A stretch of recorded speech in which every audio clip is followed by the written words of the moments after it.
ဘာဘူးလို့ဘဝတွေကမပြီးပဲနဲ့သေပြီးရင်ထပ်ထပ်ဖြစ်နေတာတော့ဒီလူတွေဗုဒ္ဓဘာသာတွေနော်ဘာလို့ဘဝကသေပြီးရင်မပြီးပဲနဲ့ထပ်ထပ်ဖြစ်နေတာလို့ဘုရားဟောခဲ့တာတော့ဘာသာကြားတယောက်ကမြန်မေးရင်ဘလို့ဖြစ်မလို့ဘုံဘုံအခုတလောဒီအကြောင်းအရာကိုပဲဦးစားပေးပြီးတော့ပြောပြနေတယ်ကဘာမှာလူအများစုက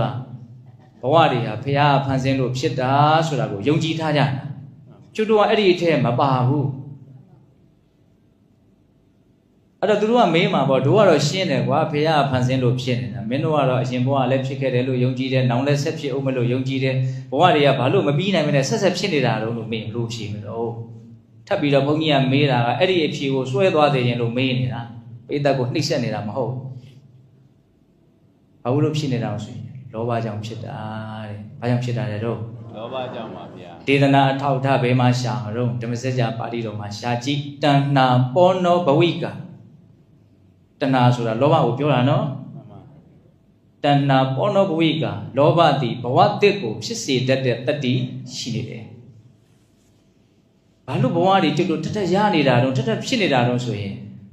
ရခြင်းလို့ကိုရနေတာဖြစ်ခြင်းလို့ကိုဖြစ်နေတာပဲဘဝကိုဘုံတို့တန်ရုံးစင်ကိုမပြတ်ဘူးဘဝကိုတွဲကပ်နေတယ်ဘဝကိုမစွန့်နိုင်မလွတ်နိုင်ဘူးသေတော့မဆိုရင်နောက်ထပ်ဘဝတစ်ခုထပ်ကိုရခြင်းဖြစ်ကိုဖြစ်ခြင်းပဲဟုတ်လားဘာလို့ဘဝကိုဘုံတို့ရခြင်းရတာတော့ဖြစ်ခြင်းရတော့အဲ့ဒီလောဘဘာကြောင့်ဖြစ်တာတော့ကဲဒုတိယမေးအဲ့ဒီလောဘဘာကြောင့်ဖြစ်တာတော့ကောင်းနေခြင်းလို့ပေါ့ကောင်းတယ်လို့ထင်တာဟာအမှားလားလို့မေးအမှားပဲတကယ်တမ်းကမကောင်းတာတွေဖြစ်နေတာစာလိုခန့်ညာပြောရင်ဒုက္ခသစ္စာတွေဖြစ်နေတာပဲဒါပေမဲ့ကျွတ်တို့ဘဝကဆင်းရဲခြင်းသဘောမျှတာဖြစ်နေတယ်ဆိုတော့ဒုက္ခသစ္စာကိုကျွတ်တို့ပိုင်းခြားပြီးတော့ခါခဏနာသိသလားမသိဆင်းရဲကိုဆင်းရဲမှမသိဘူးဆင်းရဲမှမသိတဲ့အတွက်ကြောင့်အဲ့ဒီဆင်းရဲကြီးကိုပဲကျွတ်တို့လိုချင်မိပြီးသားဖြစ်နေတယ်ပြောရရင်ကျွတ်တို့လိုချင်နေတဲ့အရာဆင်းရဲကြီးပဲဆင်းရဲကြီးမှသိရင်ပဲလိုချင်မှာတော့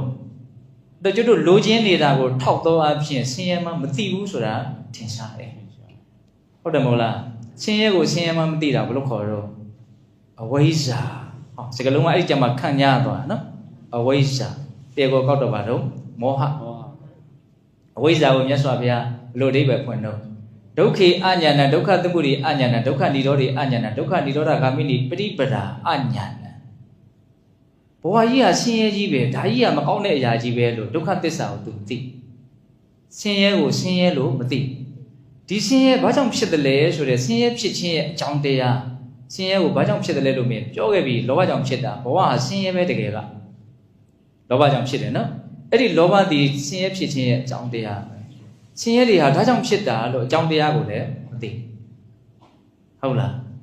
ဒုက္ခនិရောဓအယံဒုက္ခនិရောဓတိယထာဘုဒ္ဓနဗ္ဗဇာနာတိဟာဒီလောဘချုပ်ရာနိဗ္ဗာန်ဆိုတဲ့သဘောဟာဒုက္ခချုပ်ခြင်းပဲဆိုတဲ့និရောဓသစ္စာကိုလည်းသူမသိတော့အသေးစိတ်မြတ်စွာဘုရားတော့ဣဒံဒုက္ခန္တိယထာဘုဒ္ဓနဗ္ဗဇာနာတိအယံဒုက္ခသမုဒယတိယထာဘုဒ္ဓနဗ္ဗဇာနာတိအယံဒုက္ခនិရောဓတိယထာဘုဒ္ဓနဗ္ဗဇာနာတိအဲ့လိုလည်းမြတ်စွာဘုရားဟောတယ်စောစောကအချင်းချုပ်ကလေးပြောတာဒုက္ခေအညာဏဒုက္ခသမုဒယအညာဏဒုက္ခေဒုက္ခကိုအညာဏမသိဒါဆင်းရဲနေကိုမသိတာပဲကိုဘာဖြစ်လို့ဖြစ်နေမှမသိဗမာစကားပုံနဲ့ပြောမှဆိုတော့နည်းနည်းနာတရားကောင်းတယ်မနော်ညင်းစီလို့အထီးမှအမှမသိဘူးအဲ့ဒါသူများမဟုတ်ဘူးကိုပဲဟုတ်လားကိုဆင်းရဲလို့ဆင်းရဲမှမသိဘူးဆင်းရဲဖြစ်နေတာလားချမ်းသာဖြစ်နေတာလားကျွတ်လို့မသေးကွဲဘူးထင်မိထင်ရဝရဝါဒနဲ့သွားရတယ်ဘွားခီးကိုဟုတ်လားနော်အဲ့လိုဆိုရင်ဘုန်းတို့စကားလေးတွေပြန်ပြီးတော့ဆက်ဆက်မယ်နော်ကျွတ်တို့လူမျိုးလို့ပြောလိုက်ရင်တော့များသွားပြီနော်ကျွတ်တို့ဘာသာဝင်တွေကဘာကိုယုံကြည်ထားတာလို့အရင်ဘဝဖြစ်ခဲ့တယ်ဆိုတာယုံကြည်ထားတာဒီဘဝသိပြီးရင်နောက်ထပ်ဆက်ဖြစ်အောင်မလို့ယုံကြည်ထားတာအဲ့လိုဆိုရင်သူများမေးရင်ဖြေတဲ့ပစီဘာကြောင့်ဘဝတွေကဆက်ဖြစ်နေရတော့လောဘကြောင့်ဖြစ်တာဖြစ်ခြင်းလို့ကိုဖြစ်နေတာဟေးဟုတ်လားဘာလို့ဖြစ်ချင်နေတာတော့လို့မေးရင်ဆင်းရဲမှမသိလို့ပေါ့ဒီလိုဖြေတတ်ရမယ်နော်